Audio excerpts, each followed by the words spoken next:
Hi friends, welcome back to 5 star rating kitchen. మరిగే నీటిలో బియ్యం పిండి వేసి చూడండి.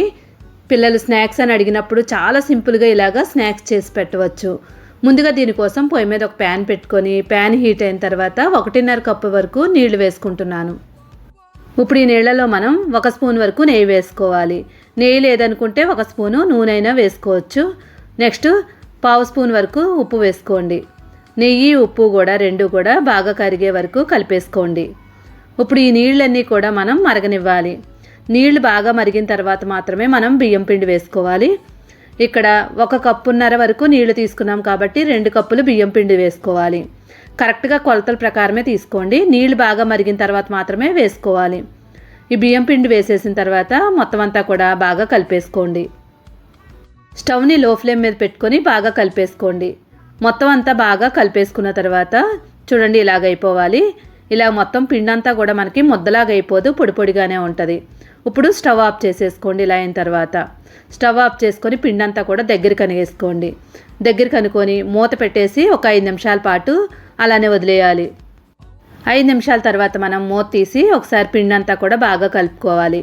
చూడడానికి మనకి పిండి పిండిగా ఉంది కదా, కానీ మనం కలిపేటప్పుడు లోపలంతా కూడా మనకి వాటర్ ఉంటుంది కదా, బియ్యం పిండి అంతా కలిసిపోయి ముద్దలాగా అయిపోవాలి. ఒకవేళ ఎవరికైనా పిండి ఎక్కువైనట్లయితే కొంచెం వేడి నీళ్ళు కూడా వేసుకోవచ్చు. కలిపిన తర్వాత పిండి అనేది చపాతీ పిండి ఎలా కలుపుకుంటామో అలాగా మెత్తగా అయ్యే వరకు కలిపేసుకోవాలి. ఇక్కడ నెయ్యి వేసుకున్నాం కాబట్టి చేతికి ఎక్కువ అంటుకోదు. ఇప్పుడు దీన్ని మనం రౌండ్గా చిన్న చిన్న బాల్స్లో తయారు చేసుకోవాలి. ఒకవేళ పిండి గట్టిగా అనిపించినట్లయితే కనుక వేడి నీళ్ళు వేసుకొని కలిపేసుకోండి. ఇలాగ మొత్తం అంతా కూడా చిన్న చిన్న ఉండలు చేసుకోండి. పెద్దవి అస్సలు చేసుకోకూడదు, మనం వేయించేటప్పుడు మనకి ఎక్కువ పీల్చుకోదు. మొత్తం అన్నీ కూడా ఇలాగే తయారు చేసుకొని పక్కన పెట్టేసుకోండి. వినాయక చవితికి ఉండ్రాళ్ళు ఎలా తయారు చేసుకుంటామో అలాగే తయారు చేసుకోవాలి. ఇప్పుడు పొయ్యి మీద ఇడ్లీ పాత్ర పెట్టుకొని దానిలో 1/2 లీటర్ వరకు నీళ్లు వేసుకోండి. ఇప్పుడు దీనిలో మనం ఇడ్లీ పాత్ర రేకుంటే రేకు పెట్టుకోవచ్చు, లేదంటే ఏదైనా స్టెయినర్ లాగా ఇడ్లీ ఆవిరి కుడుమిస్తాడు కదా, అలాంటిది ఏమైనా ఉంటే దాని మీదైనా ఈ బియ్యం పిండి ఉండల్ని ఒక్కొక్క దాన్ని పెట్టేసుకోండి. లేదనుకుంటే ఇడ్లీ పాత్ర రేకు మీదైనా ఉడికించేసుకోవచ్చు. ఇవన్నీ మొత్తం అన్నీ పెట్టేసుకున్న తర్వాత మూత పెట్టి 10 నిమిషాల పాటు మీడియం ఫ్లేమ్ మీద పెట్టుకొని ఉడికించుకోండి. ఇప్పుడు మూత పెట్టేసుకుందాం. 10 నిమిషాల వరకు అలానే వదిలేసుకుందాం. 10 నిమిషాల తర్వాత మనం మూత తీసి చూద్దాం. ఉడికే లేదో ఒకసారి చెక్ చేసుకోండి. చేతితో పట్టుకున్నట్లయితే చేతికి అసలు అంటుకోకూడదు. ఒకదానికొకటి అంటుకోకుండా ఉన్నట్లయితే ఉడికిపోయినట్లే.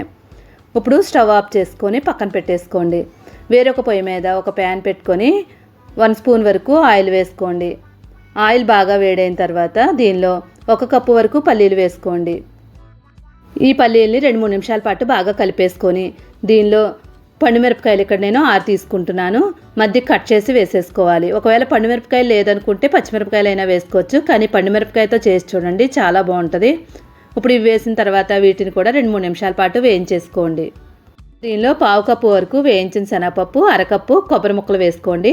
పచ్చి కొబ్బరి లేతగా ఉన్నవి తీసుకోండి, బాగుంటుంది టేస్ట్. ఇప్పుడు 2-3 నిమిషాలు బాగా వేయించేసుకోండి. పల్లీలు వేగేయలేదో ఒకసారి చెక్ చేసుకొని అప్పుడు దీనిలో మనం 2 వెల్లుల్లిపాయ రెమ్మలు వేసుకోవాలి. నెక్స్ట్ చింతపండు చిన్నది, మరీ ఎక్కువ కాదు, కొంచెమే వేసుకోండి.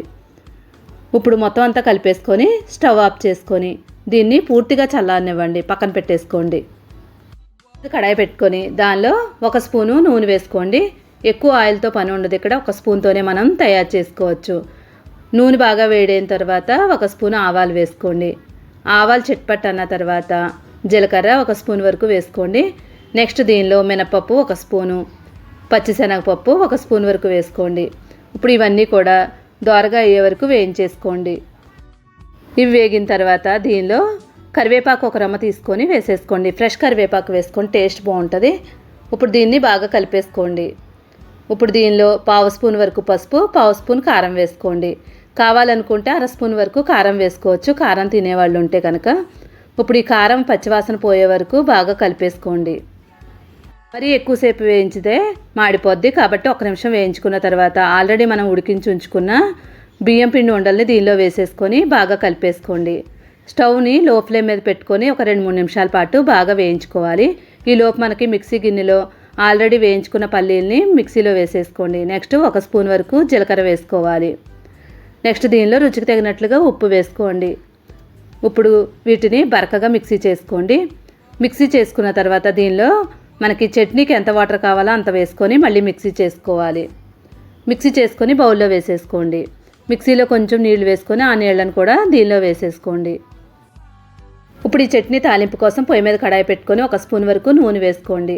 నూనె బాగా వేడైన తర్వాత ఆవాలు 1 స్పూను, జీలకర్ర, మినప్పప్పు, శనగపప్పు, ఇంకా కరివేపాకు, ఎండుమిరపకాయలు, మనం చట్నీకి ఏమేమి పోపులు వేసుకుంటామో అవన్నీ వేసేసుకొని బాగా దోరగా అయ్యే వరకు వేయించేసుకోండి. చట్నీకి ఎప్పుడైనా కానీ మనకి పోపులు వేగితేనే టేస్ట్ ఉంటుంది.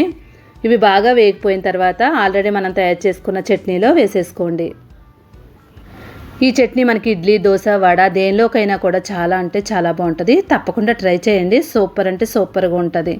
ఇక్కడ చట్నీ రెడీ అయిపోయింది కదా. ఇప్పుడు పొయ్యి మీద మనం బాల్స్ వేసుకున్నాం కదా, వాటిని బాగా వేయించేసుకోండి. కనీసం మీడియం ఫ్లేమ్ మీద పెట్టుకొని 3-4 నిమిషాలన్నా వేయించుకోవాలి. ఫైనల్గా కొత్తిమీర వేసేసుకొని స్టవ్ ఆఫ్ చేసేసుకోండి. ఇక్కడ చట్నీ రెడీ అయింది, మనకి స్నాక్స్ రెడీ అయిపోయాయి. ఇప్పుడు మనం ప్లేట్లోకి తీసేసుకోవడమే. తక్కువ బడ్జెట్లో మనకి పిల్లలు స్నాక్స్ అన్నప్పుడు ఇలా చేసి పెట్టండి. రుచి అమోఘంగా ఉంటుంది. ఈ వీడియో కనుక మీకు నచ్చినట్లయితే తప్పకుండా లైక్ చేసి ఛానల్ సపోర్ట్ చేయండి. ఇలాంటి తక్కువ బడ్జెట్లో ఉండే ఎన్నో రెసిపీలు మన ఛానల్లో ఉన్నాయి. చెక్ చేసుకొని సబ్స్క్రైబ్ చేసుకోండి. Thank you.